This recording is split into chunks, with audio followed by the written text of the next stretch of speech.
नमस्कार, स्वागत आहे तुमचं सुरेखाच रेसिपी मध्ये। तर आज मी बनवणार आहे शेंगदाण्याची चिक्की। तर शेंगदाण्याची चिक्की बनवण्यासाठी मी इथे हे शेंगदाणे भाजून घेतलेले आहेत। हे बघा, लालसर रंग येऊपर्यंत, आतून सुद्धा रंग बदलूपर्यंत, एकदम कुरकुरीतपणा येऊपर्यंत असे भाजून घेतलेले आहेत। कारण चिक्कीला असे कुरकुरीतच शेंगदाणे भाजून घ्यावे लागतात। तर जेवढे शेंगदाणे घेतलेले आहेत तेवढाच मी गुळ घेतलेला आहे। तर इथे मी गॅसवर कढई ठेवलेली आहे। तर याच्यामध्ये आपण हा गुळ घालूया आणि ह्या गुळाची आपल्याला पाक नाही बनवायचा, एक उकळी काढून घ्यायची आहे। त्याच्यामध्ये मी थोडंसं तूप घालते। गॅसची फ्लेम मी मध्यम ठेवलेली आहे। तिकडे गुळ ठेवलाय तोपर्यंत मी आता शेंगदाण्याची साल काढून घेते।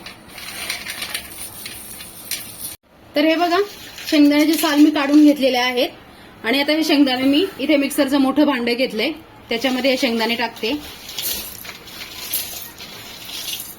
तर आता हे शेंगदाणे मी मिक्सरला थोडे जाडसरच असे वाटून घेणार आहे।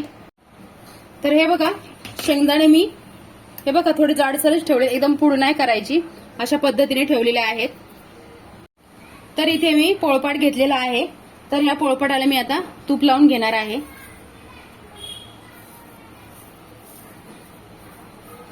तूप किंवा तेल लावलं तरी चालतं।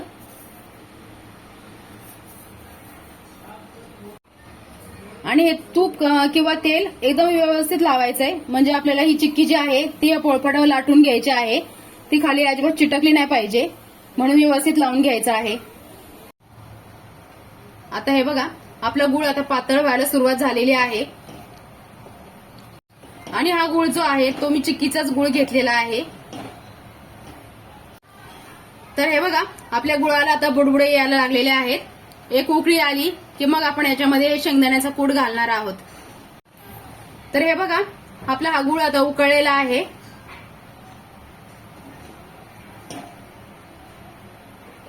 आता उकळल्याच्या नंतर असा चांगला तो ढवळून घ्यायचा आहे आणि आता गॅसची फ्लेम मी बंद करते आणि हा शेंगदाण्याचा कूट गुळामध्ये घालते।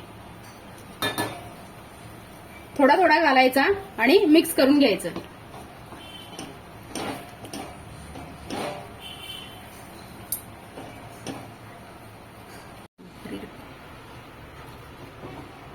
तर हे बघा, आपल्या चिक्कीचं सारण आता तयार झालेलं आहे आणि इथे मी पोळपाटाला तेल लावलंय, त्याच्यावर आता हे काढून घेते मी। तुम्हाला हे आता जरी थोडं सैल वाटत असेल तर ते थोडं थंड झालं की बरोबर घट्ट होतं। तर हे बघा, पोळपाटावर मी काढून घेतलंय आणि इथे लाटणं घेतलंय।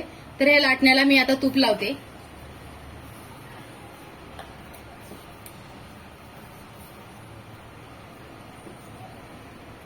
आणि ही चिक्की आपण लाटण्याने लाटून घेऊया।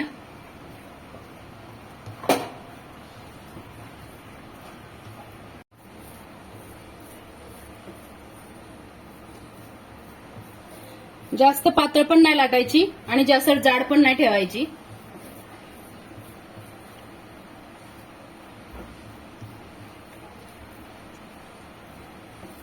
तर हे आपल्याला गरम असतानाच लाटून घ्यायचं, नाहीतर मग ते काय होतं, एखाद्या वेळेस खूप घट्ट होतं आणि लाटायला पण आपल्याला त्रास होतो, लाटलं जात नाही। तर आपल्याला हे थोडं असंच ठेवायचं आणि थोडं गार झालं की मग आपल्याला याच्या वड्या पाडून घ्यायच्या आहेत।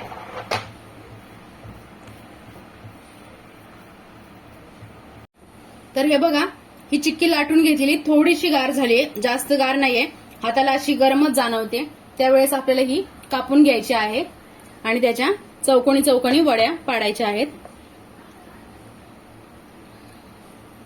तर असं कापून घ्यायला अशी प्लेनच सुरी घ्यायची।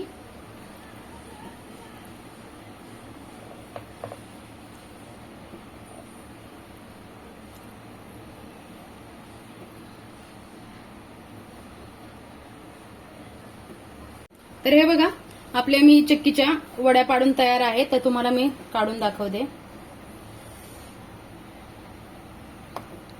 हे बघा, कडक अजिबात ही चिक्की झालेली नाहीये, मी अशी खुसखुशीत ही चिक्की केलेली आहे। कारण खूप चिकट जर आपण पाक बनवला तर दातांना खूप त्रास होतो खाताना, त्याच्यामुळे आपण पाक अजिबात होऊन दिला नाही गुळाचा। तर अशी खुसखुशीत अशी ही चिक्की तयार झालेली आहे आणि एकदम किराणा दुकानामध्ये मिळते त्याच पद्धतीची ही चिक्की तयार झालेली आहे. तर कालच माझे 2000 सबस्क्राईब पूर्ण झालेले आहेत, तर त्यासाठी तुमचे खूप खूप धन्यवाद. तर व्हिडिओ आवडल्यास लाईक करा, सबस्क्राईब करा आणि बेल आयकॉनवर क्लिक करा आणि असेच माझ्यासोबत जोडलेले राहा.